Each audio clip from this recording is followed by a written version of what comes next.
주시는 하나님의 말씀 로마서 4장 1절에서 3절입니다.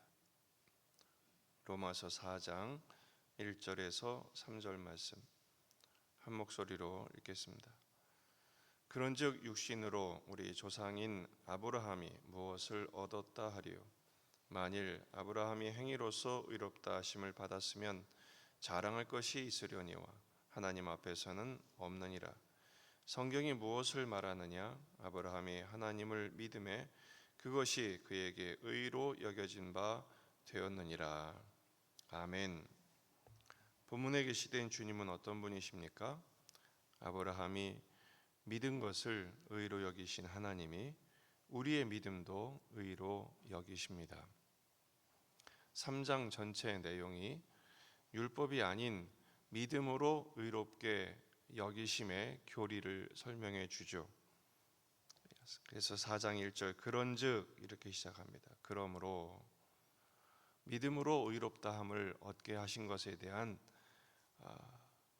그 증거가 무엇이냐? 4장에서는 아브라함을 그 예로 들고 있습니다. 특별히 아브라함을 예로 든 이유는 아브라함은 유대인들이 가장 존경하는 인물이기 때문에 그렇습니다. 아브라함이야말로 그들의 믿음의 조상이었고 최초의 할례를 시행했던, 그리고 그들이 본받으려 했던 민족의 시조격이죠. 바울은 구원에 대한 유대인들의 잘못된 그 교리와 시각을 아브라함을 통해서 교정해주고 있는 것입니다. 1절에 아브라함이 무엇을 얻었다 하리요 이렇게 되어 있죠. 도대체 아브라함이 무엇으로 하나님께 의를 얻었느냐라는 것입니다. 그것에 대해서 2절 만일 아브라함의 행위로서 의롭다 하심을 받았으면 자랑할 것이 있겠지만 하나님 앞에서는 자랑할 게 없다라는 것입니다. 행위라는 단어를 업적이라는 단어로 바꾸면 이해가 좀 빠를 것입니다. 도대체 아브라함이 하나님 앞에 자랑할 만한 업적이 뭐가 있느냐 이런 것이죠. 그렇지 않다는 것입니다. 그러면서 3절 성경이 무엇을 말하느냐? 아브라함이 하나님을 믿음에 그것이 그에게 의로 여겨진 바 되었다라는 말씀으로 아브라함이 받은 의를 설명해 주고 있습니다. 이 말씀은 창세기 15장 말씀의 내용을 인용한 것입니다.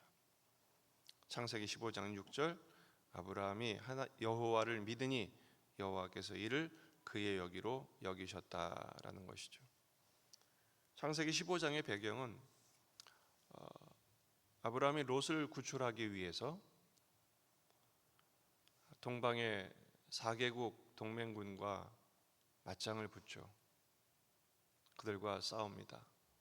집에 있는 가솔들 300여 명을 데리고 가서 그들과 싸워서 토벌을 하고 롯과 그의 가솔들을 전부 다 구출해 옵니다.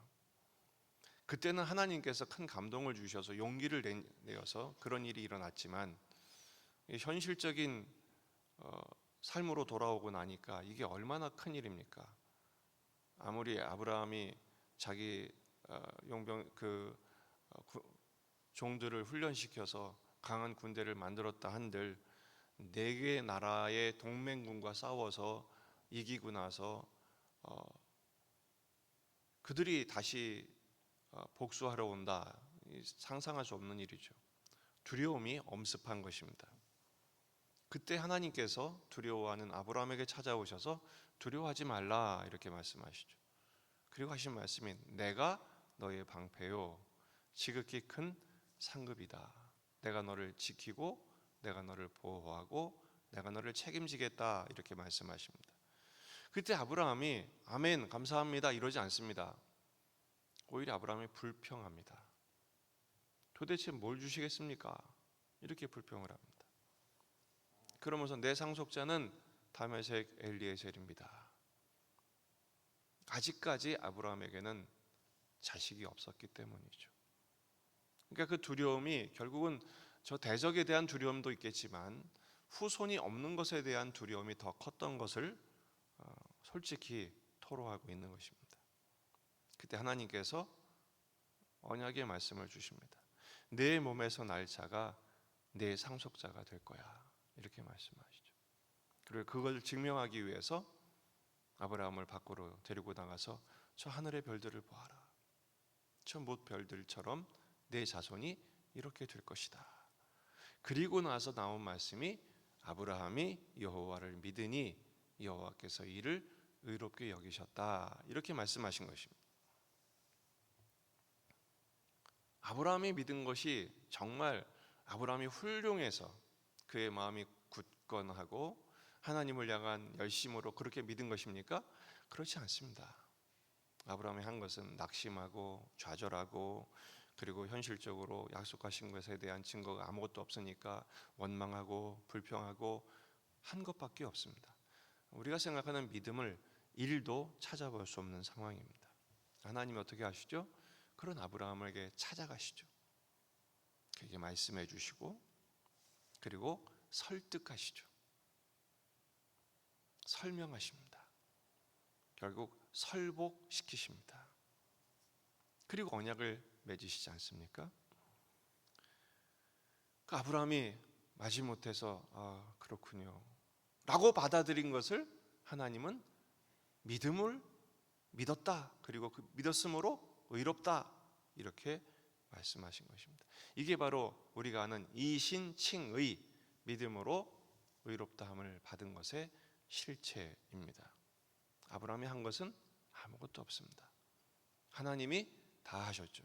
하나님이 부르셨고, 하나님이 언약하셨고, 하나님이 설명하시고, 하나님께서 감동을 주셔서 믿음을 갖게 하신 거예요. 그러니까 믿음은 결국 하나님이 주신 모든 선물을 받은 것에 불과합니다. 아브라함이 한 것은 아무것도 없습니다.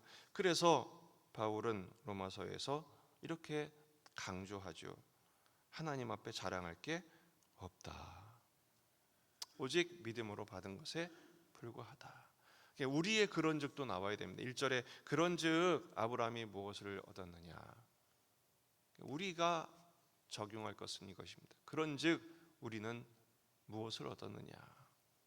우리는 아브라함에게 은혜로 베푸신 믿음을 주신 것처럼, 그리고 그것을 의로 여기신 것처럼 우리도 아브라함에게 믿음 주시고 의롭다 하신 것처럼 우리도 같은 은혜를 힘입었다는 사실을 확신해야 합니다.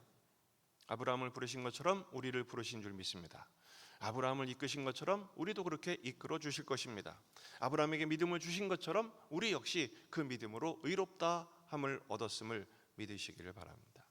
이것을 전적 은혜라고 합니다. 오직 하나님의 은혜의 결과죠. 그리고 하나님의 은혜는 지금도 진행 중임을 우리는 확신해야 합니다. 따라서 어떤 일이 있어도 흔들리지 마십시오. 낙심초반한 현실이 벌어지고 또 우리의 삶에 불평할 만한 일밖에 일어나지 않는다 할지라도 흔들리지 마십시오. 가끔은 가만히 생각해 보면 하나님이 약속하신 것이 왜 이렇게 오래 걸리는지 너무 늦는 경우가 있어요. 늦다 못해 망치죠. 망한 것처럼 보일 때가 있습니다.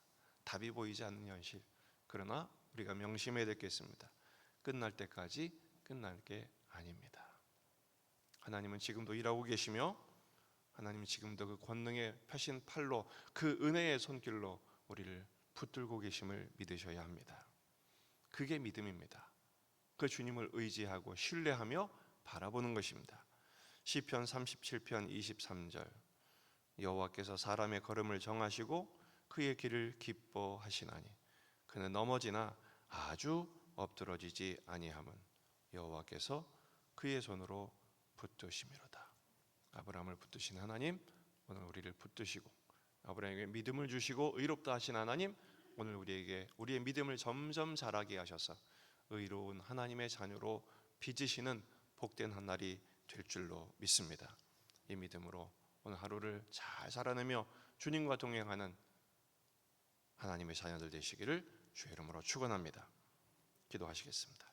말씀을 붙들고 우리 자신과 가정과 교회와 이 지역의 복음화, 민족의 복음화, 세계 복음화를 위해서 기도하십니다. 환우들과 군 복무 중인 아들들을 위해서도 기도해 주시고, 여러분 가져온 기도 제목 가지고 간절히 기도하시다가 돌아가시겠습니다. 다 같이 기도하겠습니다. 아버지